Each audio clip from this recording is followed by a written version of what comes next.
দোকানের মতো তন্দুরি চিকেন বাড়িতে বানানো যে কতটা সহজ সেটা আজকের রেসিপিটা দেখলেই আপনারা বুঝতে পারবেন। এই তন্দুরি চিকেন বানানোর একেবারে কম ঝামেলার একটা প্রসেস আজ আপনাদের সাথে শেয়ার করব। নমস্কার বন্ধুরা, আমার এই নতুন চ্যানেল মেঘার সাথে বাঙালিয়ানা 2.0-তে আপনাদের সবাইকে স্বাগত জানিয়ে আজকের পর্বটি শুরু করছি। তন্দুরি চিকেন রান্নার সময় তো মাত্র 1 ঘন্টা, কিন্তু তার আগে চিকেনটা ম্যারিনেট করে যত বেশি সময় রাখা যাবে তন্দুরি চিকেনের স্বাদও কিন্তু ততই বেশি হবে। তো তন্দুরি চিকেন বানানোর জন্য আমি এখানে চিকেনের 4টে লেগ পিস নিয়েছি। এগুলোকে গোটাই রেখেছি এবং ছুরি দিয়ে এভাবে একটু চিড়ে দিচ্ছি যাতে মশলাপাতি চিকেনের ভেতর পর্যন্ত পৌঁছাতে পারে। 4টে এরকম গোটা লেগ পিস নিয়েছি আর 4টে ছোট ছোট উইংসের পিস নিয়েছি। তো সব মিলিয়ে এখানে চিকেন রয়েছে 1.5 কেজির মতো। এবার চিকেন ম্যারিনেট করার জন্য একটা মশলার পেস্ট রেডি করব। তার জন্য একটা মিক্সার জারে নিয়ে নিচ্ছি প্রথমে 1 মুঠো মতো ভালো করে ধুয়ে জল ঝরিয়ে নেওয়া পুদিনা পাতা, 1 মুঠো মতো ধনে পাতা নিয়েছি, 1 মুঠো মতো রসুন নিয়েছি, 2 ইঞ্চ মতো আদা, স্বাদ অনুযায়ী কাঁচা লঙ্কা। এই সমস্ত উপকরণ জল ছাড়া প্রথমে মিক্সিতে একটু ঘুরিয়ে নিয়েছি। দেখতেই পাচ্ছেন একদম মিহি পেস্ট হয়নি। তো পেস্ট করার জন্য জল না দিয়ে এর মধ্যে দেব জল ঝরানো টক দই। আমি এখানে চিকেন ম্যারিনেশনের জন্যই 250 গ্রাম টক দই ছাঁকনির ওপরে দিয়ে জল ঝরিয়ে রেখেছিলাম। সেখান থেকেই কিছুটা জল ঝরানো টক দই দিয়েছি আর বাকিটা একটা বাটির মধ্যে নিয়ে নিলাম। এর সঙ্গে যে মশলার পেস্টটা রেডি করলাম সেটাও ঢেলে দিচ্ছি। এবার এর মধ্যে কিছু গুঁড়ো মশলা অ্যাড করব। তো গুঁড়ো মশলার মধ্যে কি কি নিয়েছি আমি একটু দেখিয়ে দিই। নুন নিয়েছি এখানে 1.5 চা চামচ মতো, 1 চা চামচ নিয়েছি হলুদ গুঁড়ো, 2 চামচ নিয়েছি এখানে কাশ্মীরি লঙ্কা গুঁড়ো কালারের জন্য, আর নিয়েছি 2 চামচ মতোই মানে 2 টেবিল চামচ মতো তন্দুরি চিকেন মশলা, আর জাস্ট 1 চা চামচ মতো নিয়েছি গরম মশলা গুঁড়ো। এই সমস্ত উপকরণ একসঙ্গে দিয়ে দিলাম। এরপর গ্যাসে একটা তড়কা প্যান বসিয়ে তার মধ্যে 2 টেবিল চামচ মতো সর্ষের তেল নিয়ে নিচ্ছি। তেলটা ভালো মতো গরম হয়ে গেলে এর মধ্যে 2 টেবিল চামচ পরিমাণে বেসন দিয়ে দিলাম। বেসনটা নাড়াচাড়া করে একটু ভেজে নেব। যখন দেখবেন তেলের সাথে বেসনটা মিশে গিয়ে একদম লিকুইড ফর্মে চলে এসেছে তখন এর মধ্যে দিয়ে দিতে হবে 2 টেবিল চামচ পরিমাণেই কাসুরি মেথি। তারপর জাস্ট কয়েক সেকেন্ডের জন্য একটু নাড়াচাড়া করে ভেজে নিয়ে এটাকেই দিয়ে দেব ওই মশলাগুলোর মধ্যে। বেসনটা কিন্তু এখানে একটা বাইন্ডিং এজেন্ট হিসেবে কাজ করবে। চিকেনের গায়ে মশলাগুলো মানে বাকি যা যা মশলা ব্যবহার করা হয়েছে সেই মশলাগুলো চিকেনের গায়ে ভালো করে ধরে রাখতে বেসনটা সাহায্য করবে। আর বেসনের কাঁচা গন্ধ যাতে চলে যায় তার জন্য বেসনটা ভালো করে ভেজে ব্যবহার করা হয়েছে। তো এবার একটা তারের হুইস্কারের সাহায্যে সমস্ত উপকরণ একসাথে খুব ভালো করে মিশিয়ে নিচ্ছি। এই মশলার মিশ্রণের মধ্যেই চিকেনটা ম্যারিনেট করে রাখতে হবে। তো সবার প্রথমে হাত দিয়ে খুব ভালো করে চিকেনের গায়ে মশলাটা মালিশ করে দিতে হবে। খুব ভালো করে চারিদিকটা ঘুরিয়ে ফিরিয়ে মশলাটা লাগাতে হবে যাতে চিকেনের হাড়ের প্রত্যেকটা কোনায় কোনায় মশলা পৌঁছায় সেটা কিন্তু খেয়াল রাখতে হবে। আর এই যে চিড়ে দেওয়া অংশগুলো আছে এগুলোতেও কিন্তু খুব ভালো করে মশলাটা মাখিয়ে নিতে হবে। এইভাবে সমস্ত লেগ পিসগুলোতে এবং বাকি যা যা পিস নিয়েছি সবকটাতেই এভাবে মশলাটা মাখিয়ে নিচ্ছি আমি।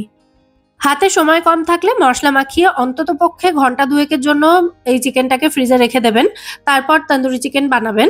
তবে আমার কোনো তাড়াহুড়ো ছিল না, বরং প্ল্যান করেই আমি যখনই তন্দুরি চিকেন বানাই। ধরুন আজকে আমি চিকেনটা মশলা মাখিয়ে রেখে দিলাম, আগামী কালকে সন্ধ্যাবেলা গিয়ে আমি তন্দুরি চিকেন বানাবো। ততক্ষণ চিকেনটা ঢাকা দিয়ে নর্মাল ফ্রিজেই রেখে দিতে হবে। তো আগের দিনের গল্প তো শেষ, মানে চিকেন ম্যারিনেট করে আমি ফ্রিজে রেখে দিয়েছিলাম আর পরের দিন সন্ধ্যাবেলা চিকেনটা ফ্রিজ থেকে বের করে প্রায় ঘন্টাখানেক বাইরে রেখেছিলাম তন্দুরি চিকেন বানানোর আগে। আমার ওটিজিটা সাধারণত যেখানে রাখি আমি সেখানে ক্যামেরা সেট করতে একটু অসুবিধা হয়, সেই জন্য আমি ওটিজিটা কিচেন স্ল্যাবেই নিয়ে চলে এসেছি যাতে পুরো প্রসেসটা আপনাদের দেখাতে সুবিধা হয়। তো তন্দুরি চিকেন বানানোর আগে ওভেনটা আমি প্রিহিট করতে বসাচ্ছি 10 মিনিটের জন্য। আজকে আমি ওটিজি এবং গ্যাস দুরকমভাবেই তন্দুরি চিকেন তৈরি করে দেখিয়ে দেবো। যাই হোক, আপার এবং লোয়ার দুটো রডই অন রেখেছি আমি প্রিহিট করার সময় ওভেনটাকে, আর 200 ডিগ্রি সেন্টিগ্রেডে 8 মিনিটের জন্য টাইমার সেট করে আমি ওভেনটা প্রিহিট করতে দিয়েছি। আর যতক্ষণে ওভেনটা প্রিহিট হচ্ছে ততক্ষণে আমি এদিকে কিছু কাজ এগিয়ে রাখছি। প্রথমেই একটা অ্যালুমিনিয়াম ফয়েল মাপ মতো কেটে নিয়ে আমি ওটিজি ট্রেটাতে বিছিয়ে দিয়েছি যাতে তেল মশলা যাই ওর ওপরে পড়ুক না কেন ওই ফয়েলটা তুলে ফেলে দিলেই পরিষ্কার হয়ে যাবে। আর তার ওপরে র্যাকটা রেখেছি। এবার এই র্যাকের ওপরে চিকেনগুলো ওটিজিতে আমি বেক করব, মানে বেক গ্রিল দুটোই হবে। তো র্যাকটার ওপরে আমি 2টো লেগ পিস দিয়ে দিচ্ছি আর কয়েকটা ছোট ছোট পিস দিয়ে দেব। আর বাকি যে 2টো লেগ পিস থাকছে ওগুলো আমি গ্যাসে তৈরি করে দেখিয়ে দেব। তবে আমার কিন্তু পার্সোনালি এই ওটিজিতে বানানো তন্দুরি চিকেনই ভীষণ পছন্দের, কারণ ওটিজিতে তন্দুরি চিকেন বানানোর ঝামেলাটা নেই, মানে বানানোরও ঝামেলা নেই আর বানানোর পরে পরিষ্কার করারও খুব একটা বেশি ঝামেলা নেই। যাই হোক, চিকেনের পিসগুলো র্যাকের ওপরে সাজিয়ে দেওয়ার পর ওপর থেকে আরও একটু মশলা এভাবে দিয়ে দিচ্ছি আর জাস্ট কয়েক ফোঁটা করে তেল ছড়িয়ে দেব। এখানে বাটারও দেওয়া যেতে পারে, তবে কাঁচা মশলার ওপরে বাটার অ্যাপ্লাই করাটা একটু প্রবলেমের হবে, সেই কারণে এই সময়টা তেল দিচ্ছি। একটুখানি বেক হয়ে যাওয়ার পর এর ওপরে বাটার ব্রাশ করব। তো এদিকে এতক্ষণে আমাদের ওভেনও প্রিহিট হয়ে গেছে। এবার আমি এটাকে একদম ওপরের র্যাকটাতে রাখবো। প্রত্যেকটা ওভেনে এরকম 3টে করে স্টেপ থাকে, তো আমি একদম ওপরেরটাতে দিচ্ছি বেস্ট এফেক্টটা আনার জন্য। তো প্রথমে ওপরের এবং নিচের দুটো রড অন রেখে 30 to 35 মিনিটস মতো টাইমার সেট করে দিচ্ছি আর হিটটা দিয়েছি 220 ডিগ্রি সেন্টিগ্রেড। আধ ঘন্টা পর মানে টাইমারটা শেষ হয়ে গেলে আমি ওভেনটা খুলে দেখাচ্ছি। দেখুন চিকেন কিন্তু সেদ্ধ হতে শুরু হয়ে গেছে, মানে চিকেনের গায়ে একটু ক্র্যাক হয়েছে দেখতেই পাচ্ছেন। তো এবার আমি এই চিকেনটাকে শুধুই গ্রিল করব, তাই শুধুমাত্র ওপরের রডটাই অন রাখছি, নিচেরটা অফ করে দিয়েছি। 220 ডিগ্রি সেন্টিগ্রেডে রেখেই এক একটা সাইড আমি মানে চিকেনের এক একটা সাইড আমি 10 মিনিট করে গ্রিল করব। তাতেই কিন্তু খুব সুন্দর ওই তন্দুরের মতো পোড়া পোড়া এফেক্টটা চলে আসবে। তো প্রথম 10 মিনিট গ্রিল করার পর দেখুন ওভেন একা একাই অফ হয়ে গেছে, লাইটটা অফ হয়ে গেল, ওটা দেখেই বোঝা যায়।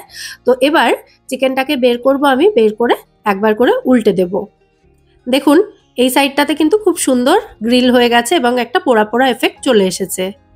তো ওভেনের সামনেটাতেই আমি এটাকে রাখলাম ট্রেটাকে, যাতে দেখতে আপনাদের সুবিধা হয়।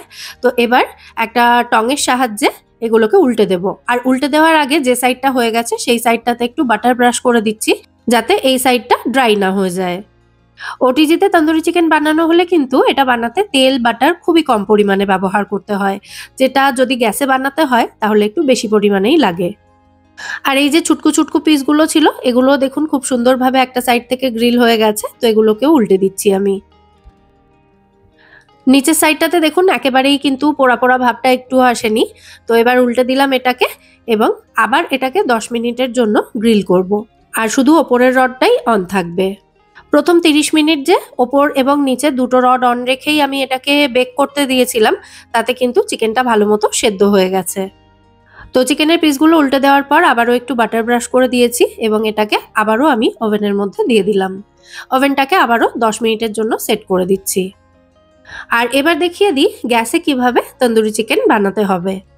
একটা ননস্টিক কড়াই বা ফ্রাইং প্যান নিয়ে তাতে বেশ খানিকটা পরিমাণে সাদা তেল দিতে হবে।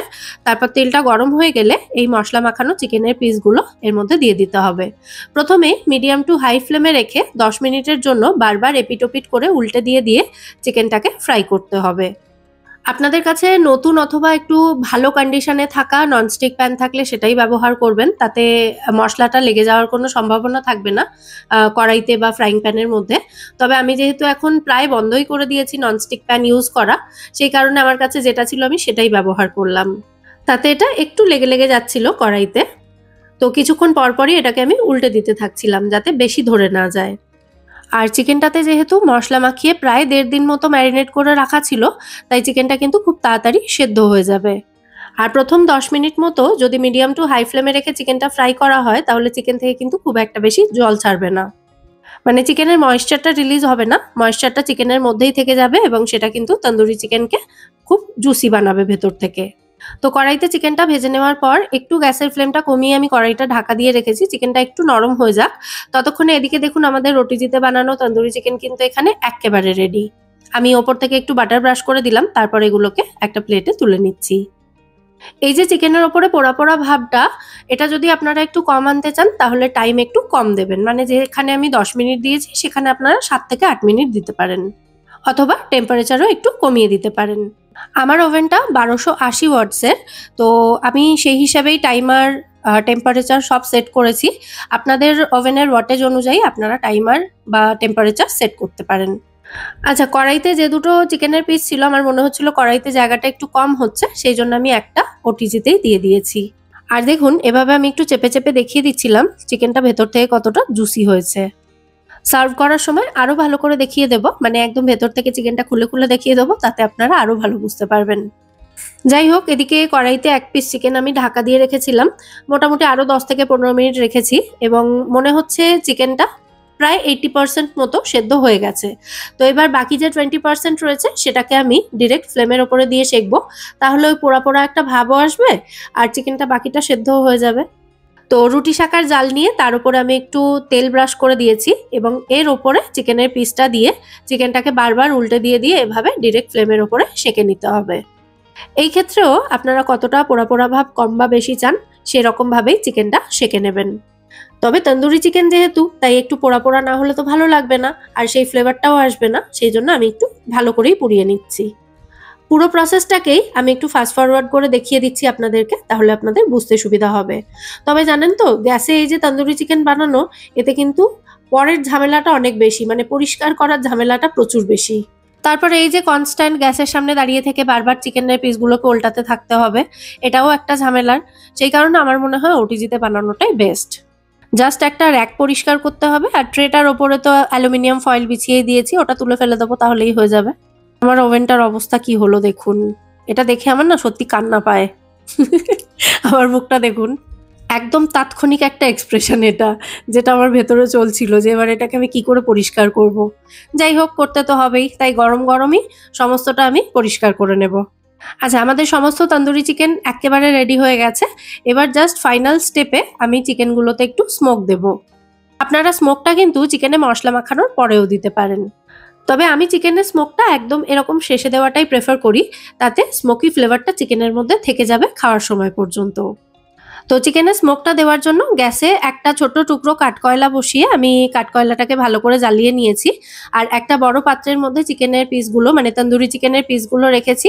সাইডে একটা ফয়েলের বাটি তৈরি করে দিয়েছি এবং এর ওপরে ওই জ্বলন্ত কাঠকয়লাটা রেখে দেব। কাঠকয়লার টুকরোটার ওপরে দিয়ে দিচ্ছি দুটো লবঙ্গ আর ওপর থেকে একটু বাটার দিয়ে দিলাম। এবার ঝটপট এই পাত্রটাকে ঢাকা দিয়ে এটাকে এভাবে 10 থেকে 15 মিনিট রেখে দেবো। প্রায় 15 মিনিট পর আমি ঢাকনা খুললাম, এখনো হালকা হালকা একটু একটু ধোঁয়া রয়েছে, দেখতেই পাচ্ছেন। তো ফাইনালি আমাদের তন্দুরি চিকেন এখানে একেবারে রেডি। এবার এটাকে আমি সার্ভ করে দিচ্ছি। এর সঙ্গে আমি গ্রিন চাটনি সার্ভ করেছি, যেটা ছাড়াই তন্দুরি চিকেন ইনকমপ্লিট মনে হয় আমার। তার সাথে রয়েছে বেশ খানিকটা অনিয়ন সালাড, মানে পেঁয়াজের সালাড। চিকেনটার ওপরে একটু চাট মশলা ছড়িয়ে দিচ্ছি আর দিয়ে দেবো এক টুকরো লেবু। কেমন লাগলো আজকের এই তন্দুরি চিকেনের রেসিপিটা আপনাদের? কমেন্টে কিন্তু অবশ্যই জানাবেন। ভিডিওটা যারা এখনো পর্যন্ত দেখছেন তাদেরকে অনেক ধন্যবাদ ভিডিওটা শেষ পর্যন্ত দেখার জন্য। প্লিজ একটা লাইক এবং শেয়ার করে দেবেন যাওয়ার আগে। আচ্ছা, এবার এক টুকরো চিকেন আমি একটু ছাড়িয়ে দেখিয়ে দিই ভেতর থেকে এটা কতটা জুসি হয়েছে। দেখুন, দেখেই আশা করি বুঝতে পারছেন একদম পারফেক্টলি কুকড কিন্তু। আর ভেতর থেকে দেখুন চিকেনটা কিন্তু খুব সুন্দর জুসি রয়েছে।